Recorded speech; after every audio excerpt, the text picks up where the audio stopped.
Hello students, कैसे हैं आप सभी। आज का टॉपिक हम फटाफट ख़त्म करने की कोशिश करेंगे। ड्यू टू सम रीजंस हम ये टॉपिक कल ख़त्म नहीं कर पाए, बट ये टॉपिक आज आपका ख़त्म हो जाएगा। तो अब हम पढ़ने जा रहे हैं कि कैसी प्लांट्स की ऐसी अडाप्टेशन है जिन्होंने उनको ट्रांजिशन करवाया वाटर से लैंड हैबिटेट की तरफ। तो सबसे पहले उन्होंने कुछ ऑर्गन डेवलप किए जिससे वो अटैच कर सके अपने आप को सी शोर पे और वाटर को एब्जॉर्ब कर सकें।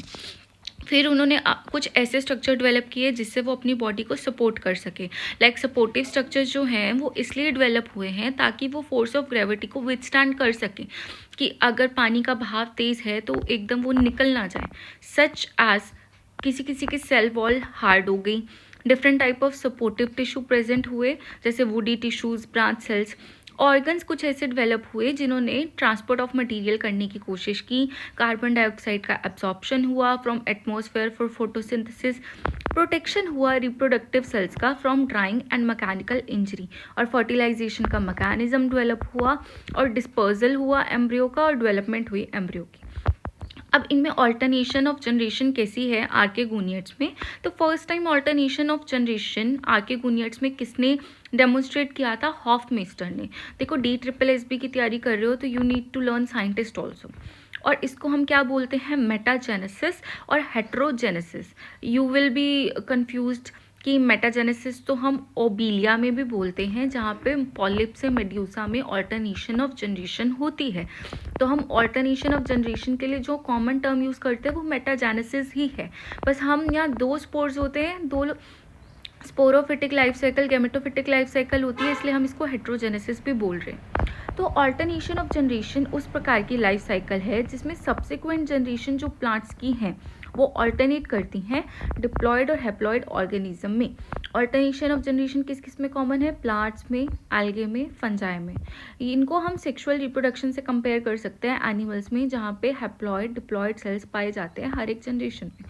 ऑल्टरनेशन ऑफ जनरेशन डिपेंड करती है किस टाइप का प्लांट है। अब स्टेजेस क्या क्या हैं? दो स्टेजेस पाई जाती हैं, स्पोरोफिटिक जनरेशन और गैमेटोफिटिक जनरेशन।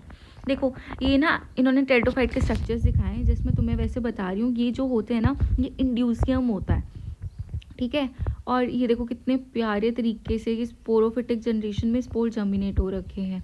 सब हम यहाँ पे पढ़ते हैं। जो स्पोरोफिटिक जनरेशन है उसमें दो हैप्लॉइड गैमेट हैं जो आपस में फ्यूज़ करेंगे, जिससे क्या होगा? एक जाइगोट बनेगा और जाइगोट 2n है तो वो हमारा स्पोरोफाइट है। स्पोरोफाइट किससे बनता है? मल्टीपल राउंड्स ऑफ माइटोसिस से बनता है और एक मल्टी सेल्यूलर ऑर्गेनिज्म में बनता है। जैसे जैसे मैच्योरिटी आती है स्पोरोफाइट हमारा रिप्रोडक्टिव ऑर्गन में डेवलप हो जाता है जिसको हम बोलते हैं स्पोरेंजिया। स्पोरेंजिया जो है हैप्लॉइड स्पोर क्रिएट करने के लिए यूज़ होता है। मतलब स्पोरेंजिया में अब होगी मियोसिस। मियोसिस हमारी रिडक्शन डिवीजन है, मतलब 2n से अब फिर से हम n जनरेशन में जा रहे हैं। अब उन स्पोर्स को हम रिलीज़ करेंगे, उनको कैरी करेंगे एयर से, वाटर से। जब कंडीशन फेवरेबल नहीं होगी वो गैमेटोफाइट में डेवलप हो जाएंगे।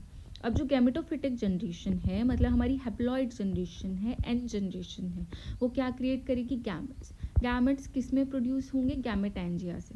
गैमेट जो है वो फिर ट्रांसफ़र होंगे प्लांट्स में और स्प्रेड होंगे इन्वायरमेंट में। जब एक गैमेट एनकाउंटर करेगा गैमेट ऑफ अपोजिट सेक्स तो वो आपस में फ्यूज़ करेंगे और एक जाइगोट बनाएंगे जो इवेंचुअली क्या बनेगा? स्पोरोफाइट। अब alternation of generation different plants में देखी जाती है। उन्होंने बोला था ना कि alternation of generation depend on type of plant. तो ब्रायोफाइट्स में किस में देखी जाती है? मॉसिस, जिसको हम बोलते हैं लिवरवर्ट्स, नहीं मैंने गलत बोल दिया, ये देखी जाती है मॉसिस। और किस में देखी जाती है? फर्न्स में।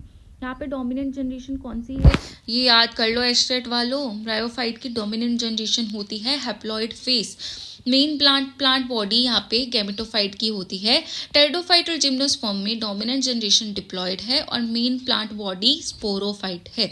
अब सिग्निफिकेंस क्या ऑल्टरनेशन ऑफ जनरेशन की? चांसेस ऑफ सर्वाइवल इंक्रीज हो जाएंगे, हम ज़्यादा अच्छे से इन्वायरमेंट में अडाप्ट कर पाएंगे, न्यू वेराइटी डेवलप हो पाएगी, वेरिएशन प्रोड्यूस होगी ड्यूरिंग म्योसिस। अब ऑल्टरनेशन ऑफ जनरेशन ब्रायोफाइट्स में हम थोड़ा डिटेल करते हैं। हैप्लॉइड फेज को हम बोलते हैं गैमेटोफिटिक जनरेशन और बोलते हैं सेक्सुअल फेज। ये रिप्रोडक्टिव ऑर्गन को बियर करता है जो है antherozoid that is males and eggs that is females. Gametophytic stage इसकी लॉन्गर लिव्ड है, कॉन्स्पिकस है स्पोरोफाइट के कंपेयर, मतलब ज़्यादा टाइम तक टिकी रहेगी। गैमेटोफिटिक स्टेज यहाँ पे डोमिनेंट है। डिप्लॉयड और स्पोरोफिटिक स्टेज यहाँ पे बहुत छोटा है, ये कैमेटिक यूनियन से बनता है जिससे जाइगोट बनेगा जो स्पोरोफाइट में डेवलप होगा। फिर म्योसिस होगी स्पोरोफाइट स्पोर मदर सेल में, जिससे हमारे स्पोर बनेंगे जो जर्मिनेट होंगे टू फॉर्म गैमेटोफाइट अगेन। अब यहाँ पे साइकिल कंटिन्यू होगी with alternation between gametophyte and sporophyte. Sporophyte depend करता है गैमेटोफाइट पे और हेट्रोमॉर्फिक ऑल्टरनेशन ऑफ जनरेशन यहाँ पे देखी जाती है। अब हम डायग्राम के थ्रू समझेंगे। ये देखो, ये हमें स्पोरोफाइट दे रखा है 2n, ये स्पोरेंजियम में डेवलप किया। अब यहाँ पे हुई म्योसिस, तो उससे क्या हुआ, स्पोर्स बने जो हमारा n है। म्योसिस से फर्दर हमारा बना मेल गैमेटोफिटिक स्पोर और फीमेल गैमेटोफिटिक स्पोर जो कि n है। अब यहाँ से बने male gametophyte, female gametophyte. Then we are going to form egg and water transport से, मतलब आर्केगोनियम एंड एंथेरिडियम,